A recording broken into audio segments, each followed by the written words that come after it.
It's really me, pretty Donna. Somewhere along the way, without any grand announcement, you became home. Not a place, not walls, or rooms, or familiar streets, but a feeling that settles into my bones and tells me I can rest. And knowing that I don't have to keep my guard raised, don't have to keep proving myself, don't have to keep running from the fear of being misunderstood. With you, I am understood. Even when I don't have the words, I've started to notice how my days bend toward you, how even the most ordinary moments carry the echo of your presence. I'll be doing nothing special, standing in a quiet room, watching the light shift, listening to the world breathe, and suddenly I think of you, not in longing, not in absence, but in familiarity, like a favorite song playing softly in the background of my life. Love didn't arrive.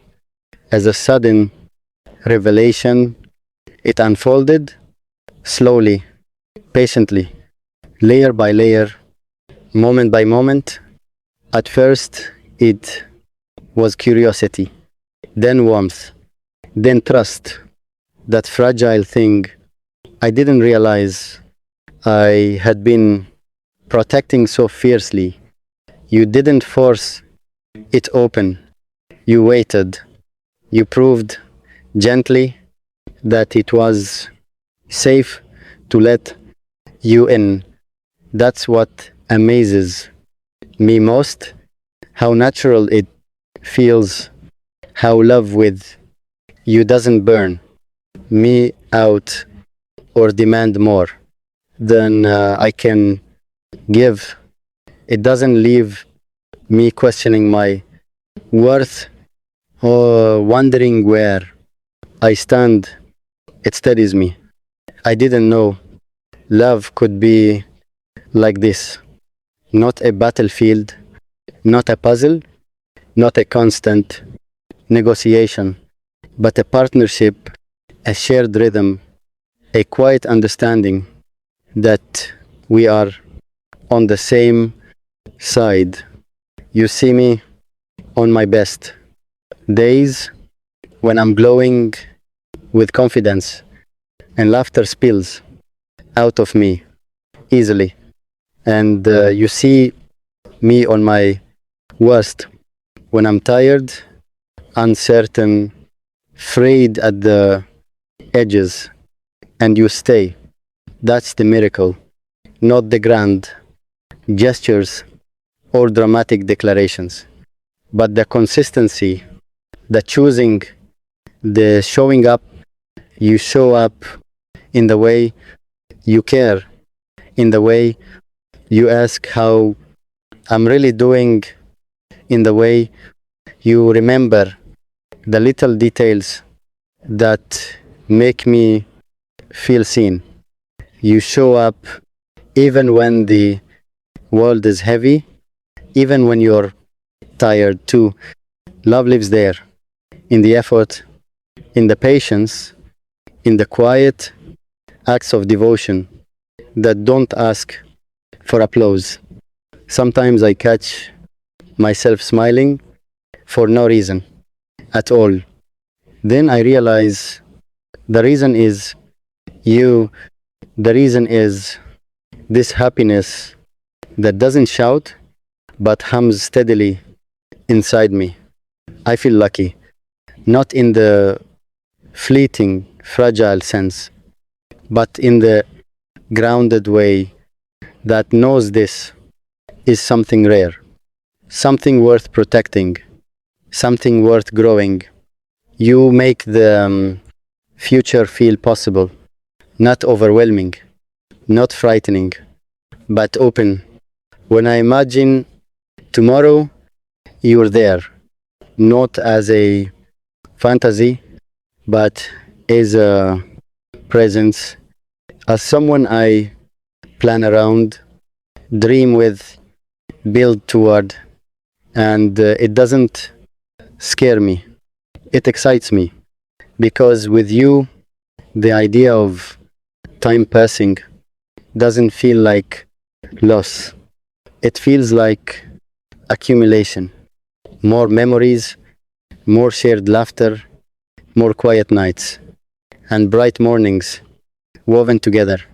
If love is a journey, then this is the stretch of road where the pace evens out, where the scenery becomes familiar without losing its beauty.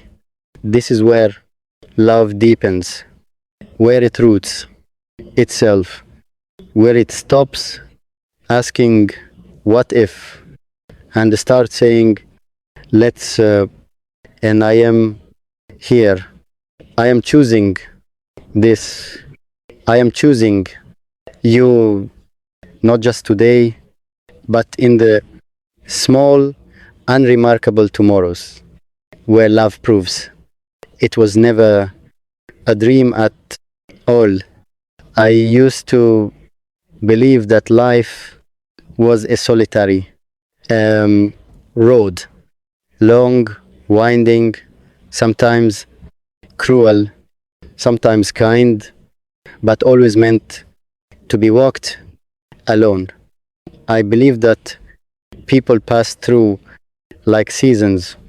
They change the air, colored the days, then drifted on. And then you arrived not like a storm, not like a sudden miracle that demanded belief, but like something inevitable, as if the universe had been quietly preparing this moment without telling me. I know now, paths don't disappear. When they meet, they soften, they widen, they learn how to walk side by side without losing themselves. I don't want a different life. I don't want a better one. I want this one, but with your hand in mine, your laughter tucked into the corners of my days, your presence woven so deeply into my ordinary moments that even silence feels full. You do a million little things, and I don't think you even notice them. The way you remember what matters to me, the way you listen not just to reply, but to understand, the way you show up even when it would be easier not to. These things don't scream for attention. They whisper, and somehow they change everything. Joy doesn't always arrive loudly. Sometimes it slips in quietly, disguised as routine, as comfort, as the simple certainty that someone cares. I carry these moments with me, every single one. They gather inside my chest like small lights, and on the days when the world feels heavy, they glow. There are moments when I look at us and I swear I'm dreaming, as if I'll wake up and this warmth will fade, this certainty will dissolve, this happiness will prove to be fragile. But then you speak or smile,